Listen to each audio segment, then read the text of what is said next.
Now at 6, this is Fox 61, Connecticut's news station. Good evening and thanks for joining us for the Fox 61 News at 6. I'm Brent Harden. The New Haven teen who was detained by ICE has returned home.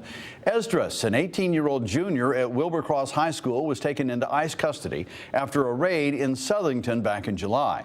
Fox 61's Alicia Hercules spoke with one of the organizations that helped the teen through this experience and tells us more about the next steps for his education. The executive director of Connecticut Students for a Dream says they're trying to give Esdras his privacy during this time, but say he couldn't be happier to be home with his loved ones.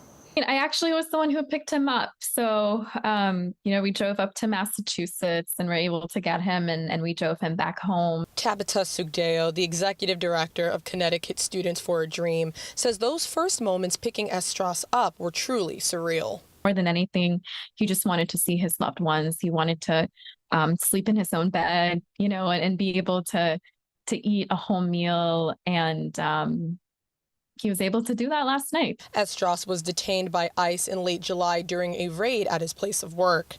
After being detained, he was taken to different detention facilities in Massachusetts, New Hampshire, and Louisiana. His attorney, Tina Colon Williams, was eventually able to get in contact with ICE and request a bond hearing for him in Plymouth, Massachusetts. That hearing was held at the end of August when the teen was granted bond. Since Esdras' return to New Haven, he now has the task of getting readjusted to life again back home. He's gone through an incredibly traumatic experience, and so we want to make sure that he has all of the help that he needs. Sugdeo says their organization is working closely with the school district to ensure he has a care plan, a social worker, and a well-paced transition back into school.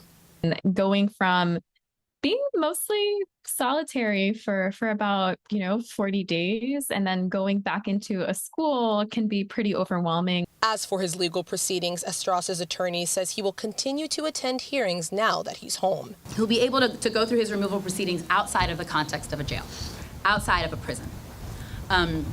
It's a long road, but we are committed to standing with him, rallying around him, being beside him throughout this process until the end. Sugdeo says they plan to do a welcome home party of some sort for Esdras soon, but for now says he's just grateful to be home.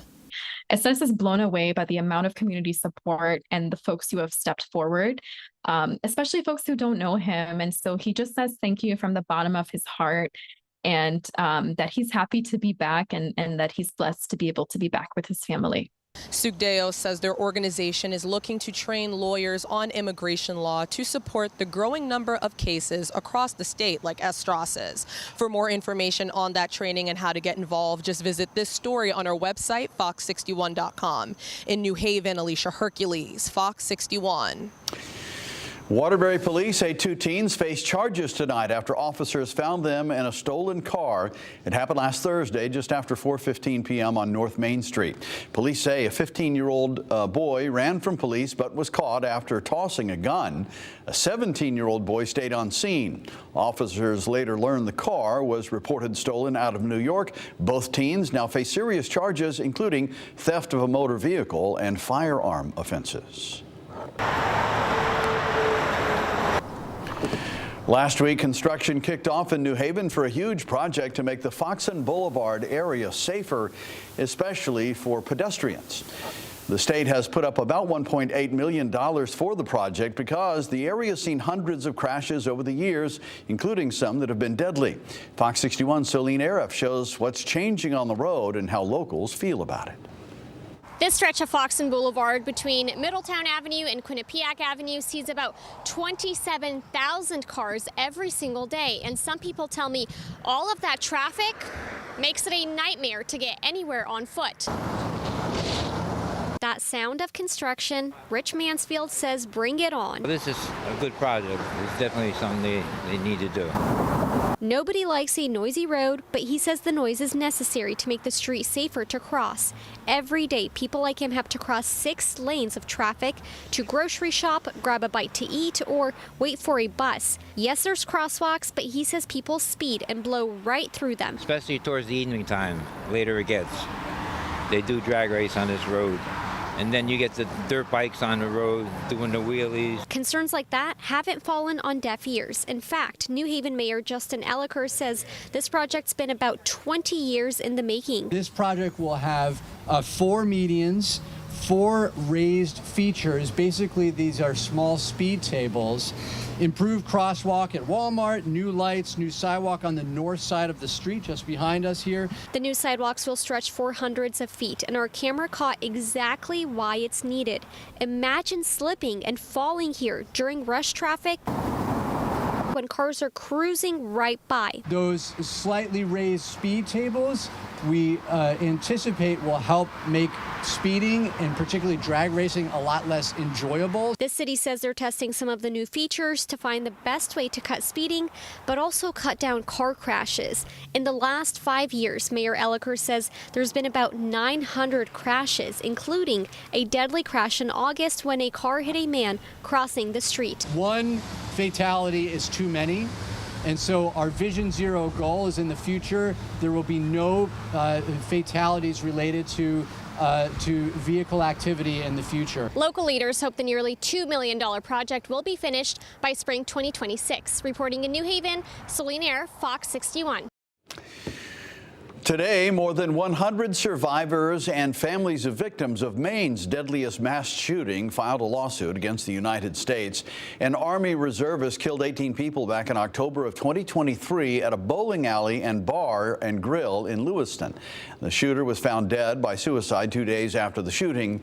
An independent commission found there were numerous opportunities for intervention by both Army officials and law enforcement. In the lawsuit, the families accused the U.S. Army, Department of Defense, and Keller Army Community Hospital of negligence. They also say the Army knew the shooter suffered from mental illness and had threatened to commit a mass shooting. As a wife and mother, losing both my husband and my child in a tragedy that never should have happened is a pain beyond words. We trusted those in power to protect our loved ones, and their inaction cost us everything. And we hoped that the Army might accept some semblance of accountability for violating its own policies and its own procedures. But since we served our notice, we have heard nothing. Not a single thing, just silence. So we have no choice but to file this lawsuit. Now, they also claim the Army ignored its own policies regarding soldiers with mental illness.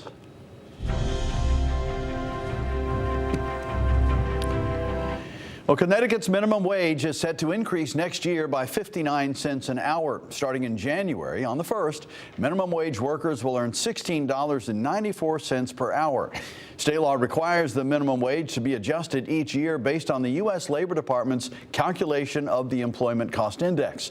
The Connecticut Labor Department says the Employment Cost Index increased 3.6% over a 12-month period. It's not just a number, it's a promise. It's a promise that when you work hard, Connecticut has your back. This really matters. This increase is going to directly benefit more than 160,000 workers, the majority of whom are women and people of color. It's a myth that minimum wage workers are just teenagers who are making extra money. It's reported Connecticut's unemployment rate stands at 3.8% right now, whereas the national rate is at 4.2%. Now, coming up at 6:30, we'll take a deeper dive into how this will help families across the state.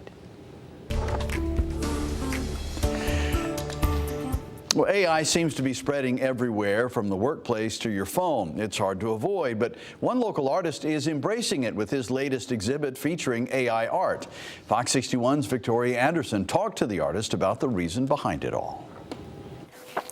What are the differences here? Here we have a still photo. The other is a painted, stylized rendition of the photo.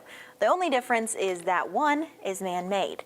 The other, not so much. When I showed these pictures to people, the reaction typically was, wow, or how did you do that? Or What is it? Is it a painting? It is a painting, but you aren't looking at the painter. Set it up on the tripod. You're looking at a photographer, Dan Butler. A pretty good one, too. But for his latest exhibit, he's trading in his shutters for brush strokes. The only problem is... I can't paint. But there's one artificial application that can turn Dan into Da Vinci. And it says open an oil brush. 12 photos of New England's landscape, all taken by Butler, have been translated into oil-based impressionistic-style paintings by artificial intelligence. So there is the basic AI interpretation. The collection, The Road to Autumn, is on display now at the Berlin Peck Memorial Library, the before and afters sitting side by side. And that's why I did the project, was to give people the opportunity to see what it can do and see which one they prefer. AI art is a term that might make some artists shudder. But Butler is hoping the conversation connects to conservation. What I used this project for was to partner with the Berlin Land Trust. All proceeds from the exhibit go to protect local lands, like the ones Butler has been capturing for decades now. My wife does say that I take happy pictures. So when she'll come into the house, she says they make me smile. So if I can get that type of reaction from somebody, particularly my wife, that's a good thing. Giving viewers a compare and contrast of the tried and true and something new. And for more information on this exhibit and how you can take one of these pieces home, we will have that link on our website at fox61.com. Reporting in Berlin, Victoria Anderson, Fox 61.